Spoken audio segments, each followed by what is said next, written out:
रामपुर में 19 अप्रैल को पहले चरण में मतदान होना है। आज चुनाव प्रचार का आखिरी दिन है। हमारे साथ इस समय मौजूद है भाजपा प्रत्याशी घनश्याम सिंह लोधी जी। सीधे जानेंगे कि आज चुनाव प्रचार के आखिरी दिन किस तरह का उनका चुनाव प्रचार रहेगा। क्या कहेंगे, आज चुनाव प्रचार का आखिरी दिन है। देखिए, मैं तो लगभग 2 साल से चुनाव प्रचार ही कर रहा हूँ और जनता के बीच में ही रह रहा हूँ। और आज आखिरी दिन है।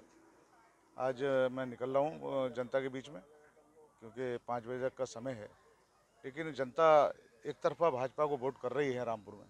चाहे हिंदू मुसलमान सब अब की पहली बार इतिहास बदलने का काम कर रहे हैं और भाजपा के समर्थन में खड़े हैं।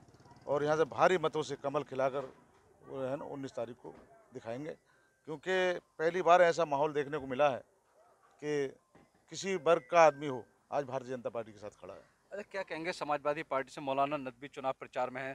आजम खान के समर्थक जो है उनका विरोध कर रहा है और उन्होंने कहीं ना कहीं अंदरूनी बसपा को वो समर्थन कर दिखता हुआ, जैसे पूर्व अध्यक्ष हैं, जिला अध्यक्ष, उन्होंने कहा कि भाई मेरा वोट जो है बसपा को जाएगा। तो एक तरह से इशारा सीधे सीधे वो बसपा की तरफ कर रहे हैं। क्या कहेंगे, इसका नुकसान होगा नहीं होगा? नहीं, हमें काय का नुकसान होगा, हमें नहीं, तो सपा को तो नुकसान होगा। नहीं। अब वो उनका अंदरूनी मामला है, वो पता ना कब एक हो जाए कब दो हो जाए, कोई पता नहीं चल पाता। लेकिन हमारे जो कार्यकर्ता हैं बूथ पे खड़े हैं और मजबूती के साथ चुनाव लड़ रहे हैं और हर बूथ हमें जीतने की स्थिति में है आज की तारीख में। रामपुर का चाहे हिंदू का हो चाहे मुस्लिम का हो, सब लोग हमें कार्यकर्ता मजबूती से लड़ा रहे हैं। तो जिस तरह से आजम खान के समर्थक ये कर रहे हैं, तो कहीं ना कहीं आपको लग रहा है कि अखिलेश यादव और आजम खान में कहीं ना कहीं नाराजगी है। मैंने बताया ना, उनकी पार्टी का मामला है। वो कब एक हो जाते हैं कब दो हो जाते हैं पता ही नहीं चल पाता, क्योंकि कितनी बार आपने देखा होगा लड़ाइयाँ भी हुई, नाराज़गी भी हुई और फिर वहीं इकट्ठे हो गए वो। तो उनके ऊपर ज़्यादा मैं टिप्पणी नहीं करना चाहता। तो इसलिए हमें तो अपना काम करना है, हमें अपनी पार्टी के लिए काम करना है और हमारी पार्टी का कार्यकर्ता मजबूती के साथ खड़ा है आज की तारीख में और 19 तारीख को बम्पर वोटों से कमल खिलाने का काम करेगा। अच्छा, कल अपर्णा यादव जी यहाँ आई थी, उन्होंने जेल में बंद आजम खान का नाम लिए बिन उनको कहीं ना कहीं दुराचारी के शब्द से यूज करा है। क्या कहेंगे, क्या वो दुराचारी हैं?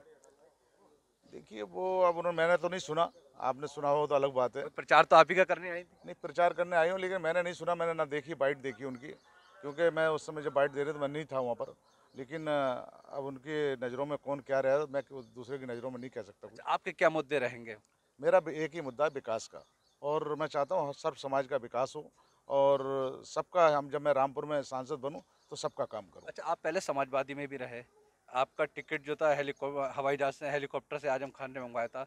अब आप भाजपा में हैं, दोबारा आपको भाजपा ने चुना है, दोबारा आपको प्रत्याशी बनाया। कहीं ना कहीं जब आप समाजवादी में थे, उन लोगों का भी समर्थन कहीं ना कहीं अंदरूनी आपको मिलेगा। ये क्यों मिलेगा, वो अपनी पार्टी को लड़ा रहे हैं, उनके लोग, मेरे मेरे लोग मेरे अपनी आपके पार्टी को। संबंध तो सभी से हैं। नहीं, संबंध होना अलग बात है, व्यक्तिगत संबंध सबसे होते हैं। अगर आप रास्ते में मिल जाओगे आपको भी हेलो हेलो कर लेंगे, ये तो है ना। लेकिन वो अपनी पार्टी को लड़ा रहे हैं उनके लोग, हमारे लोग हमारी पार्टी को लड़ा क्या रहे हैं। कहेंगे, मुकाबला किससे मान लो? मेरे ख्याल से आज की तारीख में तो कोई मुकाबला नहीं, एक तरफा चुनाव है। एक तरफा चुनाव है। जी जी। अच्छा, ये बताइए, वोट घनश्याम सिंह लोधी को मिलेगा या मोदी योगी के नाम पे मिलेगा? देखिए, लोधी की क्या ताकत है, माननीय मोदी जो योगी जी की ताकत है। यहाँ तो उनकी हवा चल रही है, माननीय मोदी की, माननीय लोधी, उनके क्या नाम है, योगी जी की। तो जीत कितनी मानते हैं? मेरे हिसाब से तो दूसरी बार चुनाव लड़ रहा हूँ तो 2 लाख से जीत होनी चाहिए। तो ये हमारे साथ थे भाजपा प्रत्याशी घनश्याम सिंह लोधी, जिनका ये कहना है कि कम से कम 2 लाख से ज़्यादा जो थी मेरी जीत होगी। और मोदी और मेरी तो क्या ही बिसात है, मोदी और योगी के नाम से ही जो वोट मिल रहा है। अब देखना ये होगा कि 19 तारीख के मतदान के बाद जब मतगणना होगी तो रामपुर किस नतीजे पर पहुंचेगा। विशाल सक्सेना, न्यूज़ 18, रामपुर।